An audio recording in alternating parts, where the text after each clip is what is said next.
भागलपुर के विक्रमशिला सेतु का इतिहास, एक जीवन रेखा का जन्म परिचय, प्राचीन नाम, आधुनिक आवश्यकता। ये कहानी शुरू होती है गंगा नदी के किनारे बसे भागलपुर शहर से, जो कभी प्राचीन विक्रमशिला महाविहार का केंद्र था। इस पुल का नाम भी उसी प्राचीन शिक्षा केंद्र के नाम पर रखा गया, जिसका निर्माण पाल वंश के राजा धर्मपाल ने 783 से 820 ईस्वी के बीच करवाया था। पुल बनने से पहले भागलपुर के लोग और उत्तर बिहार का बड़ा हिस्सा, जैसे पूर्णिया और कटिहार, एक दूसरे से कटे हुए थे। गंगा की विशाल धारा के कारण लोगों को नदी पार करने के लिए नावों और स्टीमर पर निर्भर रहना पड़ता था, खासकर बरसात के मौसम में जब नदी विकराल रूप ले लेती थी। इस कारण व्यापार, स्वास्थ्य और शिक्षा के लिए यह क्षेत्र बहुत पिछड़ रहा था। एक स्थायी सड़क संपर्क की आवश्यकता बहुत लंबे समय से महसूस की जा रही थी।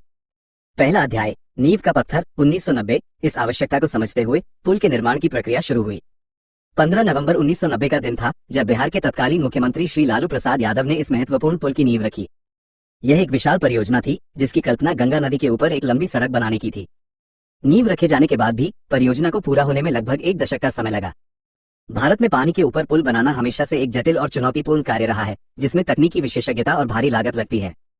दूसरा अध्याय, उद्घाटन और जीवन रेखा बनना, 2001। करीब 10 साल के कठिन निर्माण कार्य के बाद वह दिन आया जिसका इस पूरे क्षेत्र को बेसब्री से इंतजार था।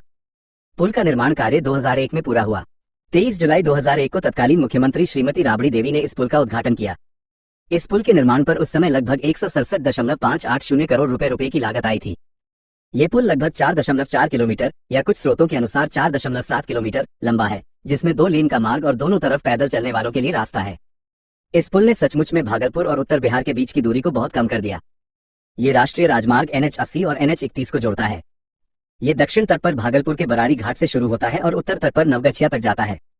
भागलपुर से पूर्णिया और कटिहार जाने वाले लोगों के लिए यह एक लाइफलाइन बन गया। तीसरा अध्याय, बढ़ती समस्याएं और संघर्ष, 2001। वर्तमान, जिस पुल ने एक नई सुबह लाई थी, समय के साथ उस पर यातायात का दबाव बहुत अधिक बढ़ गया। शुरुआत में पुल के रखरखाव पर पर्याप्त ध्यान नहीं दिया गया, जिसके कारण कुछ ही वर्षों में पुल की हालत खराब होने लगी। पुल के कमजोर होने के मुख्य कारण थे भारी यातायात का दबाव, मोकामा और गांधी सेतु जैसे अन्य पुलों के बंद होने के बाद विक्रमशिला सेतु पर 20-25 हजार से अधिक भारी वाहनों का दबाव बढ़ गया। रखरखाव में कमी, पुल के एक्सपेंशन जॉइंट्स और बियरिंग खराब होने लगे। सड़क की मोटाई बार बार कालीकरण, बिट्यूमिनस ओवरले करने से भी बढ़ गई, जिससे पुल पर अतिरिक्त दबाव पड़ा और स्लैब धंसने की समस्या सामने आई। 2018 में लगभग 14 करोड़ रुपए की लागत से इसकी मरम्मत भी की गई, लेकिन समस्या पूरी तरह खत्म नहीं हुई। ये पुल आज भी इस क्षेत्र के लिए एक महत्वपूर्ण कड़ी है, लेकिन इसकी जर्जर हालत के कारण इसे मौत का पुल भी कहा जाने लगा है, क्योंकि रात में स्ट्रीट लाइट बंद रहने से यहाँ दुर्घटनाएं होती रहती हैं। चौथा अध्याय, भविष्य की ओर, समानांतर पुल और रेल संपर्क। पुल पर अत्यधिक ट्रैफिक जाम और उसकी बिगड़ती हालत को देखते हुए सरकार ने एक बड़ा फैसला लिया, विक्रमशिला सेतु के समानांतर एक और पुल का निर्माण। 2016, बिहार के मुख्यमंत्री नीतीश कुमार ने समानांतर पुल बनाने की मंजूरी दी। 21 सितंबर 2020, प्रधानमंत्री नरेंद्र मोदी ने गंगा नदी पर इस नए 4 लेन सड़क पुल की आधारशिला रखी। यह नया पुल मौजूदा विक्रमशिला सेतु से लगभग 50 मीटर पूर्व में बन रहा है, जिसकी लंबाई लगभग 4.445 किलोमीटर होगी। इसकी अनुमानित लागत लगभग 1110.23 करोड़ रुपए है। इस पुल का निर्माण कार्य Larsen and Toubro LNT company को सौंपा गया है और इसके 4 साल में पूरा होने की उम्मीद है, 2027 तक। इसके अलावा क्षेत्र के विकास के लिए एक और बड़ी परियोजना शुरू हुई है, विक्रमशिला कटरिया रेल पुल। गंगा नदी पर भागलपुर के पास एक डबल लाइन रेल पुल का निर्माण भी प्रस्तावित है। ये भागलपुर का पहला रेल पुल होगा जो विक्रमशिला स्टेशन को कटिहार बरौनी रेलखंड पर स्थित कटरिया स्टेशन से जोड़ेगा। इससे कोसी सीमांचल क्षेत्र की कनेक्टिविटी में क्रांतिकारी सुधार होगा। इसकी लागत करीब 2549.17 करोड़ रुपए है। निष्कर्ष, भागलपुर का विक्रमशिला सेतु सिर्फ कंक्रीट और लोहे का ढांचा नहीं है। ये बिहार के अंग क्षेत्र और सीमांचल के लाखों लोगों के लिए एक उम्मीद थी, जिसने उन्हें एक दूसरे से जोड़ा। आज जब ये पुल अपनी उम्र पूरी कर रहा है और चुनौतियों का सामना कर रहा है, तो इसके समानांतर बन रहा नया पुल और प्रस्तावित रेल पुल ये दर्शाते हैं कि यह क्षेत्र आगे बढ़ने के लिए तैयार है और कनेक्टिविटी की यह कहानी अभी खत्म नहीं हुई है।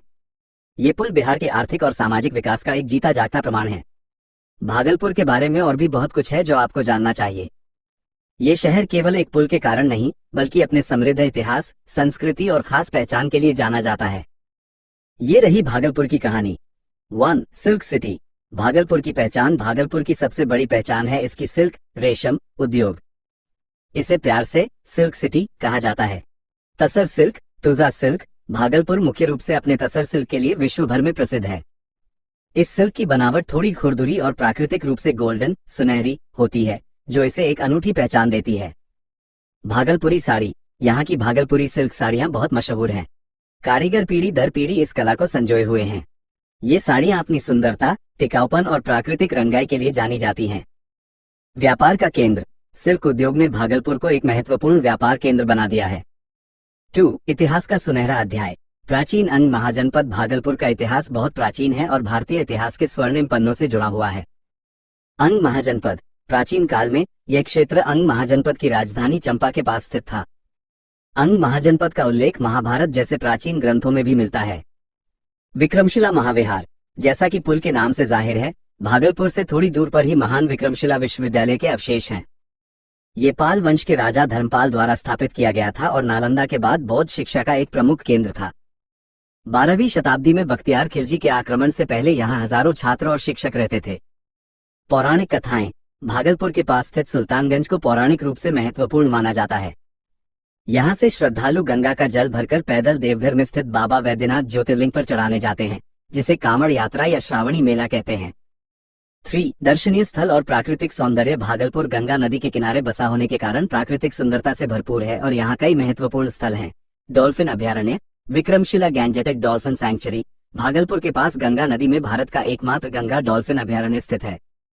गंगा डॉल्फिन भारत का राष्ट्रीय जलीय जीव है।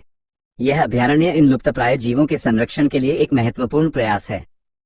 मंदर पर्वत। मंडार पर्वत। ये भागलपुर से दूर बांका जिले में है, लेकिन इस क्षेत्र के लिए बहुत महत्वपूर्ण है। पौराणिक कथाओं के अनुसार समुद्र मंथन के दौरान इसी पर्वत को मथनी के रूप में इस्तेमाल किया गया था। ये जैन और हिंदू धर्म दोनों का एक महत्वपूर्ण तीर्थ स्थल है। कुप्पा घाट। कुप्पा घाट ये भागलपुर में गंगा के किनारे स्थित एक आश्रम है जो महर्षि मेही परमहंस से जुड़ा है। ये ध्यान और आध्यात्मिक शांति के लिए एक प्रसिद्ध स्थान है। 4. शिक्षा और आधुनिक विकास। आधुनिक समय में भागलपुर शिक्षा और विकास का भी एक महत्वपूर्ण केंद्र है। तिलका मांझी भागलपुर विश्वविद्यालय TMBU।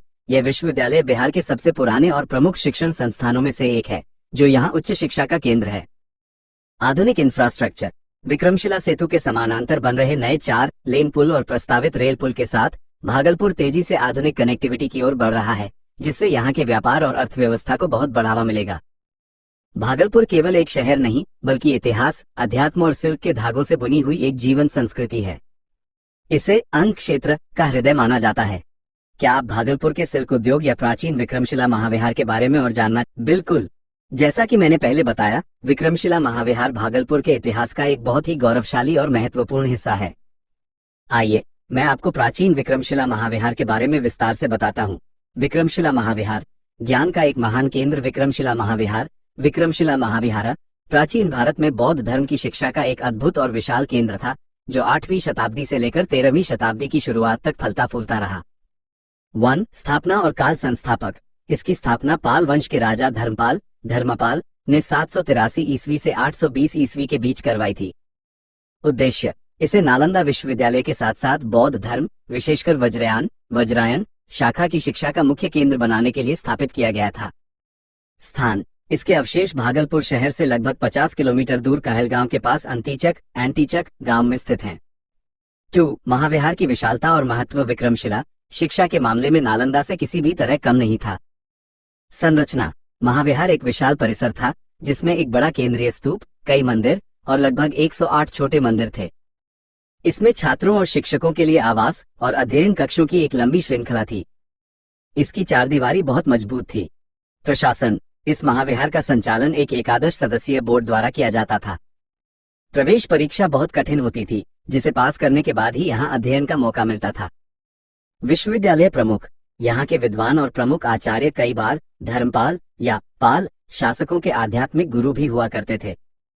विद्वान आचार्य। विक्रमशिला ने कई महान बौद्ध विद्वानों को जन्म दिया या उन्हें आश्रय दिया, जिनमें सबसे प्रसिद्ध अटीशा दीपंकर सृजनना थे।